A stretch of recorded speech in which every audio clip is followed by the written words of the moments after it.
సరే కొంతమంది సార్లు రకరకాలుగా ఉంటారు, అందరూ ఒక తిరిగి ఉండరు. అందరూ మనుషులలో ఎవరమైనా అంతే, కొంతమంది ఒక్కొక్క తీరుగా ఉంటారు. సరే ఏదేమైనా మనం ఉన్న దాంట్లో అడ్జస్ట్ అవుతూ పోవాల్సిందే. సరే మన బంధువులు అట్నే ఉంటారు, మన పిల్లలు ఒకసారి అట్నే ఉంటారు, కొంతమంది చుట్టుపక్కల వాళ్ళు అట్లుంటారు, సార్లు ఇట్లుంటారు. సరే ఉన్నంతలో మనం అయితే చెప్పుకుంటూ అయితే పోతాం. ఉన్న పరిస్థితులను అర్థం చేసుకొని ముందుకే పోవాలి తప్ప మనం ఇక వెనక పోవడానికి అవకాశం అయితే ఉండదు. సరే మేము కింది స్థాయి నుంచి అంటే వచ్చిన వాళ్ళమే. మా అమ్మ నాన్నలకు మామూలుగా అసలు ఇల్లు కట్టుకోవడానికి జాగా కూడా లేదు. మేము గవర్నమెంట్ ఈ జాగాలో అప్పుడు మా నాయనమ్మ వాళ్ళు అట్లా కట్టుకొని ఒక గూడెంలో ఉన్నారు. ఆ చెరువులో గుంట తీసి ఆ చెరువులో నీళ్లు తాగేది అప్పుడు. అసలు మా ఊరికి దూరంగా ఉంటుంది చెరువు అవతల గూడెం. అలాంటి కానించి కూడా సరే అట్లా మేము మా దాంట్లో నేను ఒక్కనే ఉద్యోగస్తున్నాను. మా అన్న తాళ్ళెక్తాడు, మా అమ్మ అందరూ మామూలుగా పని చేసుకుంటూ ఉన్నటోళ్ళమే. సరే ఏదేమైనా కానీ ఉన్నంతలో చేసేందుకు ఉంటారు. కొంతమందికి ఎంత డబ్బు ఉన్నా మీరు అన్నట్టు ₹1 పెట్టడానికో ఒక చిన్న ఇప్పుడు మీరు ఇంత వర్క్ చేస్తే అంటే ఆడ ఉన్న వస్తువు ఏదైనా తిను అని ఇది దాగానే చేసినప్పుడు అది చేసే వాళ్ళు కూడా చాలా తక్కువ మంది ఉంటారు. సరే అట్లా కాకుండా పని వాళ్ళు ఎవరైనా మనకు పని చేస్తున్నట్టే మన సేవ చేస్తున్నట్టే. మరి సేవ చేసిన వాళ్ళకి ఎంత చేసినా తక్కువే. అట్లా మీరు కూడా ఎందుకంటే ఆ పిల్లలకు ఈ గలీజ్ ఉన్నా లేకపోతే ఇవన్నీ ఉన్నా కానీ ఇప్పుడు మా దగ్గర కూడా కోతులు ఏరినా కానీ ఇప్పుడు చెప్పినా కదా ఊకడం అది చేయటం అవన్నీ అది చాలా స్మెల్ వస్తుంటుంది. ఆ సమస్య ఏంటంటే తెలంగాణ ఉండి మామూలుగా టాయిలెట్ పోయడం అవంతా చాలా ఇబ్బందికరంగా ఉన్నది, మామూలుగా లేదు. బళ్ళకి పోతే ఒక విధంగా ఎట్లా అన్నట్టే ఉంది. చెట్ల మీద ఉంటున్నాయి, వాటి మీద ఉంటున్నాయి. మేము పోయి డోర్లు వేసుకుంటాము, అసలు తలుపులు పెట్టుకోవాల్సిన పరిస్థితి అయినా కానీ మనం పిల్లలకైతే పరిశుభ్రత అయితే సార్లు నేర్పాలి, అమ్మ నాన్నలు నేర్పాలి ఫస్ట్ ఇంటికాడ. తర్వాత మనం కూడా మీరు కూడా జర కొద్దిగా చెప్పండి. సరే మీరు అన్నట్టు పిల్లలు ఎట్లా వస్తున్నాయి అంటే మాటలు వాళ్ళు ఇష్టం ఉన్నట్టు మాట్లాడుతారు. అసలు పెద్ద మనుషులకంటే ఎక్కువ ఆ బూతులు కానీ లేకపోతే ఈ సినిమాలు చూసో లేకపోతే ఏం చూసో కానీ వాళ్ళు చిన్నగా మాట్లాడతలేరు. ఎవరి ఎంత అని లేదు, ఎంత వస్తే అంత మాటలు మాట్లాడుతున్నారు. సరే అవన్నిటిని మనం చిన్నగా అడ్జస్ట్ చేసుకుంటూ మనమైతే ఇప్పుడైతే ఈ సంవత్సరం అయితే మానిటరింగ్ అంటే ఇక అందరు సార్లు అయితే తిరుగుతారు అవి చేస్తారు కాబట్టి వచ్చినప్పుడైతే శుభ్రంగా ఉంచుకోవడం అయితే మనం చేయాలి. సరే వాళ్ళు అనకున్నా అది మన డ్యూటీ అనుకోవాలి తప్ప మనం సేవ చేస్తున్నట్టుగా ఇప్పుడు మానవ సేవ మనం ఎంతో కొంత సేవ చేస్తే ఎప్పుడో ఒకసారి మనకు కూడా పుణ్యము. ఇప్పుడు పాపం పుణ్యం ఎంతసేపు పానం పోవడానికి. కాబట్టి మనకు డబ్బు కన్నా ముఖ్యమైన ప్రాణం మానం మర్యాదలు వాటిని కాపాడే వాళ్ళు కూడా మన చుట్టూ ఉన్న సమాజమే. డబ్బు పోతే పోవచ్చు మళ్ళీ తెచ్చుకోవచ్చు, కానీ ప్రాణం పోతే తెచ్చుకోలేము. మర్యాద అంటే ఇప్పుడు ఓరియాలు కూడా మీరు నాకు నమస్తే సార్ అని మీరు రెస్పెక్ట్ ఇస్తేనే నాకు వస్తుంది మర్యాద. నేను డబ్బులు ఇస్తేనే కాదుగా మీ మర్యాద. అంటే ఆ విధంగా సమాజం నుంచి మనకు చాలా వచ్చేది ఉంటుంది. ఇప్పుడు మన పిల్లలు ఉన్నారు, మన పిల్లలందరూ ఎప్పుడు మన దగ్గరే ఉంటారా? ఖచ్చితంగా ఇప్పుడు బడి పోవాల్సిందే. బడి పోవాలంటే ఆ బయట సార్లు మంచోళ్ళు అయి ఉండాలి. ఏదైనా రోగం వస్తే హాస్పిటల్ పోతే ఆ డాక్టర్ మంచోడు అయి ఉండాలి. ఏదైనా ఊరికి పోదామంటే ఓ బస్సు ఎక్కుతాం, ఆ బస్సు డ్రైవర్ మంచోడు అయి ఉండాలి. ఆడు తాగుపోతే అయితే మనం అందరి ప్రాణాలు ఆన్ చేతులు. ఇప్పుడు ఆటో ఎక్కుతాం, ఆటో డ్రైవర్ కూడా మంచోడే ఉండాలి. ఇట్లా అన్నీ కూడా మన చేతులు అన్నీ ఏం లేవు. మనం అనుకుంటాం మొత్తం ఇక నేను ఒక్కదాన్ని మంచిగుంటా, నేను ఒక్కడిని మంచిగుంటే చాలు, అది నేనంటే మనది మనం ఎడ చూసుకుంటుంది. మనకి అన్నం కావాలంటే రైతు ఇంకో ఆయన పండియాలి, ఆయన పురుగు మందు వెళ్తున్నాయి. ప్రతిదీ నువ్వు పాలు కావాలంటే ఆయన ఇంజక్షన్ ఇచ్చి పాలు పీస్తున్నాడు. మొత్తం కానీ పాలు ఎక్కువ కావాలని చూస్తుండే ఆయన. అంటే అందరు కల్తీ చేసుకుంటూ పోతారు. ఇప్పుడు మనకు తెలుసు ఉప్పుల కల్తీ, కారంలో కల్తీ, ఇండ్ల అన్నిట్లలో నూనెల కల్తీ, ఇలా అందరూ చేసుకుంటూ పోతే ఇప్పుడు ఎవరి బాధ్యతలో వాళ్ళు ఉండాలి. డాక్టర్ పని డాక్టర్ చేయాలి కరెక్ట్గా, మరి కూలి అయిన పని చేయాలి, మరి టీచర్ పని టీచర్ చేయాలి. ఎవరి పని వాళ్ళు కరెక్ట్ చేసుకోవాలి. సరే ఆయన ఇప్పుడు బస్సు డ్రైవర్ చిన్న యాక్సిడెంట్ అయిందంటే ఆయన పెద్ద తప్పు ఏం చేసి ఉండకపోవచ్చు, చిన్నదే ఇటు చూసిండు అనుకో, చిన్న తప్పే కానీ ఎంతమంది ప్రాణాలు పోతే చూడండి. ఇప్పుడు మనం చేసే తప్పులు కూడా ఇప్పుడు మేము టీచర్లో ఉన్నాం, మేము చేసే తప్పు కనబడకపోవచ్చు, కానీ రేపు పిల్లలు ఆ పిల్లలందరి భవిష్యత్తు కూడా మా చేతుల్లోనే ఉంటుంది. కాబట్టి ఇలా కొన్ని ఏమో వెంటనే కనబడతాయి. ఇప్పుడు కడుపులో ఇప్పుడు నేను ఇట్లా పడ్డా అనుకో, అక్కడ ఇక్కడ దెబ్బ తాకింది, గీరకపోయింది, అమ్మ సారు అయ్యో అంటారు.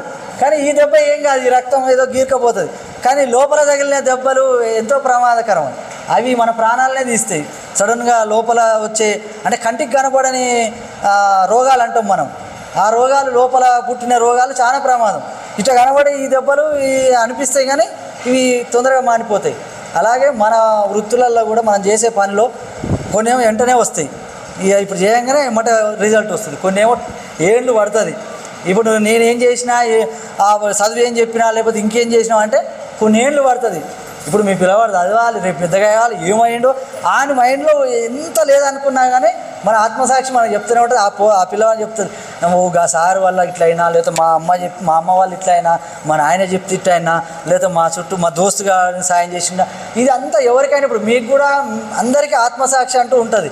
ఎవరు మనం ఇట్లా ఉండడానికి ఎవరు, మన భర్త ఏం చేస్తుండు, మన అమ్మ ఏం చేసింది, మన నాయన ఏం చేసిండు, మన చుట్టుపక్కల వాళ్ళు ఏం చేసిర్రు, ఇట్లా మనం ఓసారి మాట అన్నా కానీ మన పిల్లల్ని తిడతాం, కానీ అయ్యో మన తిడుతుంది కదా వాడు ఇట్లానే అంటాం.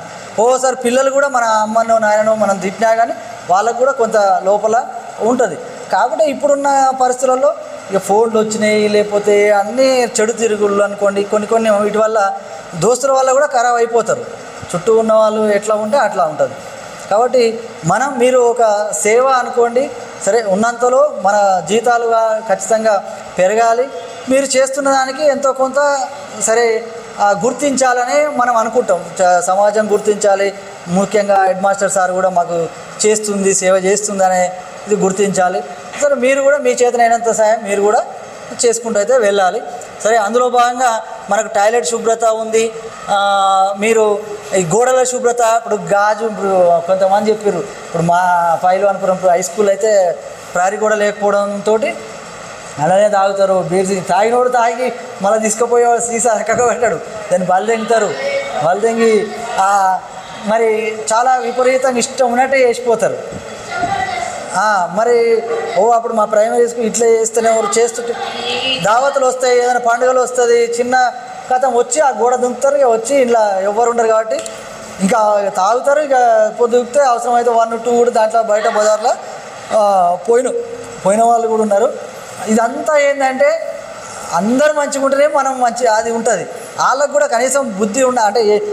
ఒక గుడిలో మనం చెప్పులు వేసుకొని కూడా పోము, మరి బళ్ళకు పోయి బళ్ళనే టాయిలెట్ పోయడం, బళ్ళనే ఇష్టం ఉన్నట్టు అక్కడ పోవడం, బీర్ సీసాలు తాగి దాన్ని వలదెంగి ఇష్టం ఉన్నట్టు వేయడం, మరి అంటే ఎట్లా తీస్తారు? మరి ఇప్పుడు ఇది తీయాలంటే చాలా అంత ఈజీ కాదు కదా, దాన్ని చాలా చేతులతో ఇష్టం ఉన్నట్టు తీయరాదు, అవి మట్టిలో కలిసిపోతాయి, ఒక్కొక్కటి ఏరాలి, మట్టిలో కలిసిపోతాయి. అయితే ఇక సరే బండల మీద పడితే ఏం చేస్తాం, చిన్నగా ఇక మనం పొరక తీసుకొని ఊడ్చాలి. మీరు అన్నట్టయితే కొంచెం పనిముట్లు ఏది లేకున్నా కానీ మీరైతే తెచ్చుకోవాలంటే మీరు సార్లతోటే తెప్పించుకోవచ్చు. మీ ట్రైనింగ్లో అయితే ఎంఈఓ సార్ చెప్పిండు, మీకు అది చెప్పండి. మీకు డబ్బులు కట్ చేయడానికి అయితే ఏముండదు, మీకు ఎంత డబ్బు మీకు వస్తుందో ఆ 3,000 6,000 డైరెక్ట్ మీ చేతికి అవి ఇవ్వాల్సింది.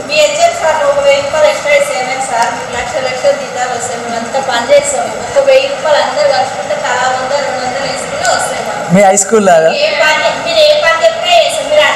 కానీ మీరు మొత్తం ఉంటుర్రా? చేసేటోళ్ళు ఒక్కొక్కరు తిరిగి ఉంటారు. ఇప్పుడు నేనైతే ఇప్పుడు అక్కడైనా ఇక్కడైనా మేము కూడా ఊకినాం, మేము కూడా కడిగినాం, మేము కూడా చేస్తూనే ఉన్నాం. అట్లా మేమైతే ఆ కరోనా టైంలో వేరే డ్రెస్ కూడా తెచ్చుకొని, ఒక టవల్ కూడా తెచ్చుకొని ఇక మొత్తం పారపు అని అంత చెత్త దుమ్ము మొత్తం అది. అప్పుడు లేరుగా మీ వర్కర్ కూడా లేరు, అప్పుడు మొత్తం అదే చేసేది, బాత్రూమ్లు కడిగేది, పిల్లలకు చెత్త ఇక అట్లా చేసినాము.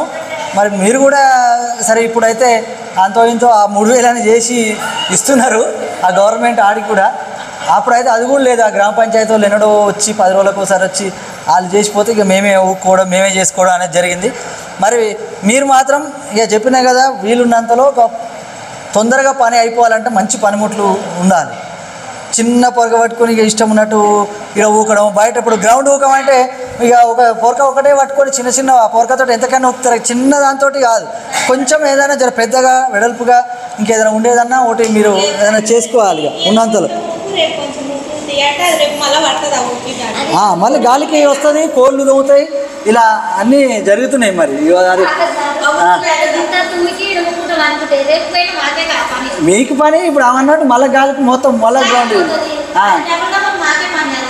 కాబట్టి ఇప్పుడు మీకు వరండాలు ఉన్నాయి, ఇప్పుడు వరండాలలో కూడా మామూలుగా బాగా రోడ్డు పక్క పండి ఉన్న బళ్ళు అయితే డస్ట్ ఇట్లా పోతుంటుంది, మొత్తం వచ్చి టోటల్గా నిండిపోతూ ఉంటుంది. మరి కాకుండా ఇప్పటి నుంచి అయితే గవర్నమెంట్ ఏమంటుంది అంటే మేమైతే ఇచ్చినాం, స్కావెంజర్ ఇచ్చినాం, పని వాళ్ళని ఇచ్చినాం, మీరు ఎందుకు ఇట్లా ఉంది అంటారు. మొన్నటిదాకా అంటే మేము కూడా భయపడకపోయేది, ఇప్పుడు సార్లను కూడా మరి ఎవరు లేరు ఏం చేస్తాం సార్ గ్రామ పంచాయతీలు వస్తలేరు అని చెప్పేది. ఇప్పుడు ఏమైందంటే ఎందుకు పని వాళ్ళు ఉన్నారు ఎందుకు చేపిస్తలేరు, ఇదంతా ఏంది ఇది అని మామూలుగా అనే పరిస్థితి ఉంది. కాబట్టి సరే హెడ్ మాస్టర్లకు కూడా కొంత భయం అయితే అది కూడా ఉన్నది. ఉన్నంతలోకి మరి పెద్ద బళ్ళలో ఎక్కువ మంది సార్లు ఉంటారు, ఎక్కువనే సేవ చేయాల్సి వస్తుంది. చిన్న బళ్ళలో ఒకరిద్దరు సార్లకు ఉండే సేవ వేరే, ఎక్కువ మంది పిల్లలు ఉన్నా ఎక్కువ మంది సార్లు ఉన్నా పని అయితే ఎక్కువనే ఉంటుంది. ఇప్పుడు బాత్రూంలో 10 సార్లు ఎక్కువ మంది ఉన్నప్పుడు ఎక్కువ మంది పోయినప్పుడు ఇప్పుడు కే మోడల్ స్కూల్ అంటారు, మీ దగ్గర కూడా దాదాపు 10 మంది పైన 15 మంది సిబ్బంది సార్లు వాళ్ళు ఎక్కువ ఉంటుంది పని. సరే దాన్ని బట్టి మీరు ఏదున్నా కొంచెం హార్డ్ వర్క్ అది చేస్తూనే కొంచెం స్మార్ట్ వర్క్ అనేది మీరు మంచి పనిముట్లను వాడండి. దానికి సంబంధించిన మెటీరియల్ కూడా హెడ్ మాస్టర్లతోటి మీరు తెప్పించుకోండి. మామూలుగా కడగాలంటే కూడా పుట్టికనే నీళ్ళు పోసి కడిగితే మళ్ళీ వాసన వచ్చేవారు వచ్చేవరకు మళ్ళీ ఏమైంది అంటారు. మరి అది కడిగేది తప్పలేదు, నీళ్ళు కూడా మీరు తెచ్చుకోవద్దు. ఇప్పుడు ఎంఏ సార్ కూడా చెప్పిండు, నాకు చెప్పురు మళ్ళీ మేడంకు తీసుకోవద్దు ఆ పైసలు. ఎవరైతే సార్లు పైసలు మేడంలు కట్ చేసుకుర్రో ఆ కట్ చేసుకున్న పైసలు మళ్ళీ ఇవ్వమనండి. మీరు మెటీరియల్ ఏమైనా హెడ్ మాస్టర్ సొంత పైసలతోటే అంటే బడి పైసలతోటే తేవాలి. అది మాత్రం క్లియర్గా మీకు వచ్చే 3000 6000 మీకే డైరెక్ట్ ఇవ్వాలి. అర్థమైందిగా అమ్మ. ఏదైనా ఉంటే మీరు ఎంఈఓ సార్ మాకు చెప్పిండు ట్రైనింగ్లో, మాకు ట్రైనింగ్ ఇచ్చిన సార్ చెప్పిండు, ఎంఈఓ సార్ చెప్పిండు అని చెప్పండి. చెట్లను కాపాడుకోవడం, ఇక ఎక్కువ చెట్లు ఉంటే కోతులు ఉన్నాయని మామూలుగా చర్చ జరిగింది.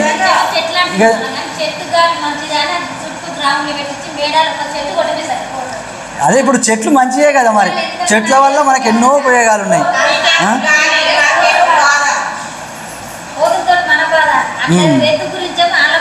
సరే ఇప్పుడు అంతటా ఇదే బాధ ఉంది, మరి ఏం చేస్తాం, ఉన్నంతలో పోవాల్సింది. ఇప్పుడు వాళ్ళకో బాధ ఉంది, ఆయనకో బాధ ఉంది, నాకో బాధ ఉంది, ఒక్కొక్కరు ఒక బాధ చెప్తారు.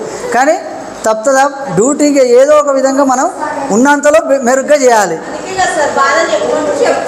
అందుకనే మనం పొద్దుగల మొత్తం చెప్పుకున్నాం, ఇప్పుడు కూడా చెప్పారు. కానీ ఇక ఇప్పుడు మనం ఏం చేద్దాం, ఉన్నంతలో ముందుకైతే పోదాం, చేతనైన కాడికి చేద్దాం.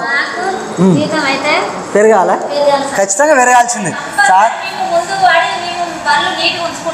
అది సరే గవర్నమెంట్ కూడా మనం కూడా ఇప్పుడు చెప్తాము. మొత్తం మీద మాత్రం ఈ టాయిలెట్ శుభ్రత అంటే వాసన రాకుండా, ఈ గోడల శుభ్రత, గాజు ఇప్పుడు ఇలాగ చెప్పినాక బీసీ బలగొట్టడం ఏదైనా అలాంటి ఇప్పుడు మచ్చలు అంటే గోడలకు మీద అడగోలుగా ఏదైనా గీతలు అవి జస్ట్ పిల్లలు ఏదైనా వేస్తే వీలుంటే కడిగితే పోయేటి ఏమైనా ఉంటాయి కొన్ని, జస్ట్ దాంతో అట్లా కడిగి శుభ్రం చేసుకోవడమా.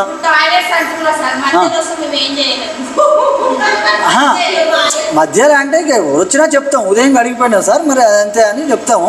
మరీ అట్లా కాకుండా తెలుస్తూనే ఉంటుంది, మరి 2 రోజుల నుంచి కడగలేదు అని మొన్న కడిగిరు నిన్న కడిగిరు లేకపోతే మొత్తమే కడగలేదు అంటే అట్లా. కానీ చెత్త తొలగింపు కానీ మొక్కల పెంపకం ఇవన్నీ కూడా మీదే బాధ్యత.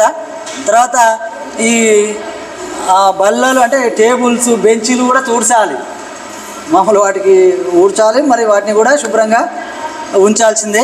మరి అన్నీ చేయాల్సి అంటే ఇప్పుడు మాస్కులు, ఇప్పుడు బాత్రూమ్లు కడిగేటప్పుడు మాస్కులు పెట్టుకోవాలి.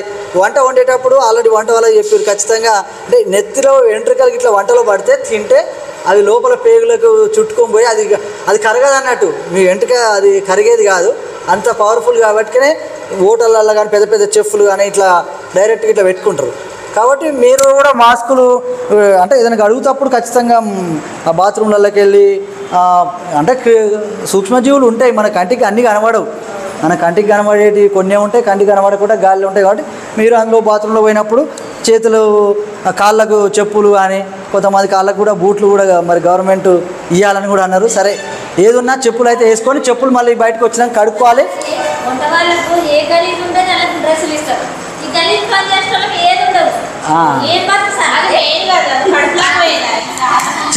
చేతులు అయితే శుభ్రంగా మీరు ఖచ్చితంగా కడుక్కోవాలి, కరోనా రాకుండా. అదే ఉంటుంది కాబట్టి గ్లౌజ్ తొడుక్కోవాలి. మరి కానీ కొంచెం ఏంటంటే రిక్వెస్ట్ ఏంటంటే ఎంఈఓ సార్ కూడా వాళ్ళకి చెప్పాలి, హెచ్ఎం వాళ్ళకి చెప్పాలి, హెడ్ మాస్టర్లకి ఖచ్చితంగా చెప్తాం. ఎందుకంటే మీటింగ్లు మాకు నడుస్తూనే ఉంటాయి, హెడ్ మాస్టర్ల గ్రూప్ కూడా ఉంటుంది. ఎంఈఓ సారు మేము చెప్పమని కూడా చెప్తాం, మళ్ళీ కూడా చెప్తాం. ఓకే, మీరు కూడా మళ్ళీ ఇప్పుడు నా నెంబర్ కూడా ఇస్తాం, మళ్ళీ మా దృష్టికి కూడా తీసుకురండి. ఏమన్నా ఒకవేళ మీరు చెప్పి చూడండి అంటే క్యాజువల్గా కూడా సరే head master sir, MEO sir మాకు ట్రైనింగ్ ఇచ్చిన సార్ గిట్లా చెప్పిండు అని చెప్పండి ఉట్టిగా. వాళ్ళు ఓకే ఇని మంచిగా ఫాలో అవుతుంటే ఏం లేదు, కొద్దిగా వేరే తీరుగా అంటారు అనుకో, అప్పుడు సార్ మరి మీరు ఒకసారి మీరు చెప్పి చూడండి సార్, మరి మా వాళ్ళు చెప్పినా కానీ ఇవి ఇస్తలేరు అని అట్లా మీరు ఒకసారి మా దృష్టికి తీసుకురండి. నేను ఎంఈఓ సార్ తోటి ఇట్లా మాట్లాడి మళ్ళీ కూడా చెప్పిస్తాను. ఇప్పుడు చెప్పిన చేతులు మంచిగా గ్లౌస్ మాస్క్ కూడా వాడాలి. మరి గట్టిగా రాసే విధంగా అంటే ఇప్పుడు మీద ఇట్లా ఓసారి మరకలు ఉంటే కొంచెం గట్టిగా రాయాలి. సరే ఇప్పుడు మాకు ఇవన్నీ మాపు అవన్నీ ఉంటాయి కదా వస్తువులు అయితే, సరే ఇక్కడ లేవు. ఇప్పుడు మొత్తం మధ్యాహ్నం ప్రాక్టికల్ ఎట్లా ఊగాలి. ఇప్పుడు ఇక్కడ మరకలు ఉన్నాయి, ఇప్పుడు మరక ఉంది, అది పోవాలంటే కొంచెం ఫస్ట్ చేతులైనా నానపాల్సిందే, దాన్ని అయినా కొద్దిగా నానాల్సిందే. నానకముందే ఫస్ట్ ఇప్పుడే పోయాక ఇప్పుడే అనగానే వెళ్ళిపోదు. కాబట్టి అలాంటివి ఏదైనా కొద్దిగా టెక్నిక్స్ ఇప్పుడు బాత్రూంలో కూడా పిల్లలకు ముందే చెప్పాలి. గిన్నెని పోస్తే అది ఎంత పోదు, ఖచ్చితంగా 2 పోయిందంటే ఒకేసారి బకెట్ మొత్తం పోయకున్నా పర్వాలేదు, కానీ సగం బకెట్ పోసినా కానీ ఒకేసారి పోయాలి. మరి బకెట్లు మొత్తం నీళ్ళు వేస్ట్ చేయాల్సిన పని లేదు. కానీ ఈ జగ్గుతో నువ్వు ఎన్నిసార్లు ఇట్లా పోసినా కానీ పోదు. కాబట్టి పిల్లలకు కూడా మనం నేర్పాలి. సరే సార్లను కూడా మేము కూడా చెప్పాల్సిందే, ఒకవేళ 2 పోతే 1 పోయినా కానీ నీళ్ళు మాత్రం పోయమని చెప్పాలి. మీరు కూడా ఎంతో కొంత మొత్తం మీరే ఎప్పుడు చేయకుండా పిల్లలకు కూడా కొంత వాళ్ళు పోయినప్పుడు కొంచెం నీళ్ళు పోయండి, కొంచెం జాగ్రత్తగా ఇట్లా ఉండండి. మరి పేపర్లు చిత్తు కాగితాలు గ్రౌండ్లో వేయకండి. ఇలాంటివన్నీ కూడా డస్ట్బిన్లు, ప్రతి క్లాస్ రూమ్కో డస్ట్బిన్ పెట్టడం, ఇలాంటివి కూడా మీరు కూడా పని తగ్గించుకోవాలంటే పిల్లలతో కూడా కొంచెం పరిశుభ్రమైన వాతావరణం తర్వాత ఉండాలన్నప్పుడు వాళ్ళకు కూడా మంచి అలవాటు ఏర్పాలి. అలా వాళ్ళకు పిల్లలకు కూడా సరే నేనైతే పిల్లలకు ఆటలు కూడా రాసిన, ఆరోగ్యంగా ఉండాలంటే ఆనందంగా బ్రతకాలంటే మంచి అలవాట్లు పాటించాలి, మనిషిగా మనం జీవించాలి, రాత్రి తొందరగా పడుకోవాలి, పొద్దున మనము లేవాలి, నడకను చక్కగా నడవాలి, వ్యాయామం బాగా చేయాలి, పండ్లు చక్కగా తోమాలి, ప్రతిరోజు స్నానము చేయాలి, తలను దువ్వనతో దువ్వాలి, చిరునవ్వు ఎప్పుడూ నవ్వాలి, చెట్లను ఎక్కువ పెంచాలి, చేతులు శుభ్రంగా ఉంచాలి, చెట్లను పెంచాలి. సరే ఇలాంటి పాటలు అన్నీ కూడా ఎన్నో పిల్లలకు సరే మనం రాసినాము. మీరు కూడా ఒక విధంగా మీకు బంధుత్వాలు ఉంటాయి, అన్నీ ఉంటాయి, కాబట్టి మీరు కూడా పిల్లలకు చెప్పండి. సరే వాళ్ళు వింటలేరు, వినకపోయినా మనం చెప్పక తప్పదు. మన పిల్లలకైనా కానీ ఊకే ఫోన్లు చూస్తుర్రు, ఇక అన్నీ చూస్తూనే ఉంటారు. అంత ఈజీగా ఉట్టిగా మారకుండా కానీ పిల్లలు ఒక దగ్గర కూర్చోలేరు. వాళ్ళకు మనం అనేక మంచి అలవాట్లు అయితే మనం చెప్పుకుంటూ పోవాలి. తెల్లవారక ముందే నిద్ర లేవాలి, తెల్లగా మీ పండ్లు తోముకోవాలి, చలి కనుక గిలి కనుక స్నానాలు చేయాలి, ఉతికిన బట్టలు వేసుకోవాలి, అమ్మ పెట్టిన తిండి ఆరగించాలి, చక్కగా బడికొచ్చి చదువుకోవాలి అన్న ఇలాంటి పాటలు కూడా ఉన్నాయి. అంటే పిల్లలు కనీసం తినకుండా వస్తే కూడా అట్లా ప్రాబ్లమే చేస్తారు. ఖచ్చితంగా మంచి బట్టలు వేసుకొని రాకుండా కష్టమే. ఇక పిల్లలు పరిసరాల్లో ఇష్టం ఉన్నట్టు తీసుకొచ్చి పేపర్లు చింపుతుంటారు, లేకపోతే చెక్తారు, షార్ప్నర్తో పెన్సిల్ చెక్కి అది పడేస్తారు. ఏది పడేసినా మీరే శుభ్రం చేయాల్సి వస్తుంది. కాబట్టి వీలన్నంతలో కొంత విధంగా ప్రతి క్లాస్ రూమ్లో డస్ట్బిన్ ఒకటి ఆ గ్రౌండ్లో దాంట్లో ఉండకుండా, సరే మేము సార్లను చెప్పినా వింటలేరు, వినకుండా కొంత సార్లు చెప్తే ఏ పిల్లలు చాలామంది ఉంటారు, కొద్దిమంది వినరు. కానీ ఆ విధంగా మనమైతే అన్నీ శుభ్రంగా ఉంచుకోవాలి. ముందు తుడిచిన తర్వాతే, అంటే ఇప్పుడు డిజిన్ఫెక్షన్ అంటే మామూలుగా అది వేసి కడగాలన్నప్పుడు ఫస్ట్ ఉట్టి నీళ్ళతోటి ముందుగా కడగాలి. కడిగినాక మామూలుగా దాంట్లో ఇప్పుడు ఏం కలుపుతారు మీరు మీ ఇళ్ళల్లో, ఏంది ఫినాయిల్, డెటాలు ఇవి కలుపుతుంటారు కదా, అది ఎప్పుడు కలపాలి? లాస్ట్కి కలపాలి. ఫస్ట్ ఉన్నాయి కాబట్టి ఫస్ట్ కొద్దిగా శుభ్రం చేసిన తర్వాత అలాంటివన్నీ కూడా మనం కడిగి శుభ్రం చేయాలి. అంటే ఇప్పుడు బాత్రూమ్లలో కానీ లేకపోతే క్లాస్ రూమ్ కానీ వరండాలలో కానీ ఎక్కడ కానీ ఏదేమైనా శుభ్రత అయితే ఉండాల్సిందే. మామూలుగా ఎట్లా ఊకాలి ఇది? ఇప్పుడు ఒక రూమ్ ఉందనుకో, మీరు ఎట్లా ఊపుతారు? అటు నుంచి మూల నుంచి ఇక్కడ ఊక్కొస్తారా? సరే అలానే ఊకాలి. మొత్తం మీద ఇప్పుడు గది చివరి నుంచి తలుపు దగ్గరికి శుభ్రం చేయాలి. తర్వాత ప్రతిరోజు శుభ్రం చేయాలి. 2 రోజులకు ఒకసారి 3 రోజులకు ఒకసారి ఊపుతాను కాదు, ప్రతి వారం లేదా నెలలో ఒకసారి పూర్తిగా శుభ్రత చేయాలంటే వారానికి నెలకి ఏంటంటే మొత్తం ఇక నీళ్ళతోటి కడగడం కానీ అది రోజైతే తూడ్చాలి. గ్లౌజ్ తొలగించక ముందే బయటకు వెళ్ళకూడదు. అంటే ఈ చేతులు మొత్తం ఈ గ్లౌజ్ మొత్తం తీసేసి మళ్ళీ ఇక్కడ పెట్టినాకనే మీరు మామూలుగా ఇంటికి బయటకు ఈ గ్లౌజ్ కడిగి చేసిన వీటితోటే మీరు ఆ బాత్రూంలోకి వెళ్ళి బయటికి రావడమో లేకపోతే బయట మొత్తం ఇంకా తిరగటం కానీ అట్లాంటివి చేయొద్దు. ఈ క్లీనింగ్ ఒకే క్లీనింగ్ లిక్విడ్ ఎక్కువసేపు నిల్వ పెట్టకూడదు. అంటే ఎప్పుడో కొనుక్కొస్తారు కదా ఫినాయిల్ ఏదో, చాలా రోజుల నుంచి అట్లా చేయకుండా సాధ్యమైనంతగా ఫ్రెష్గా మరి సరే 6 నెలల దాంట్లో ఎక్స్పైరీ డేటు ఇవన్నీ ఉంటాయి. సరే దాన్ని బట్టి మీరు చేయాలి. మామూలుగా ఒక బకెట్ నీళ్ళను ఎన్ని రూమ్స్ కడగాలి అంటే ఇట్లా ఉంటే ఎన్ని రూమ్స్ కడగాలి ఒక బకెట్ నీళ్ళతోటి? అంటే దీన్ని మాపింగ్ చేస్తారు చూసినావా, మాపింగ్ చేసేటప్పుడు ఫస్ట్ నీళ్ళతోటి కడిగిన తర్వాత మళ్ళీ ఈ మాపింగ్ ఒకవేళ తూడ్చేటప్పుడు మాపింగ్ చేసేటప్పుడు ఒక బకెట్ నీళ్ళు ఉంటాయి కదా, ఎన్ని రూములు కడగాలి? 3 రూములు కడగాలి ఒక బకెట్. అదే మరి వాటర్ తోటి కడిగిన తర్వాతనే మీరు చేయాలంటున్నాం. అందుకనే మీకు సపరేట్గానే చెప్తున్నాం. మరి వాళ్ళకి చెప్పలేదు మేము, వాళ్ళని ఇట్లా చేయించుకోరాడు. రోజు ఊడ్చాలి, ఊకడమే. నెలకొక్కసారైనా బండలు కడుక్కోవాలి, వారానికో నెలకో.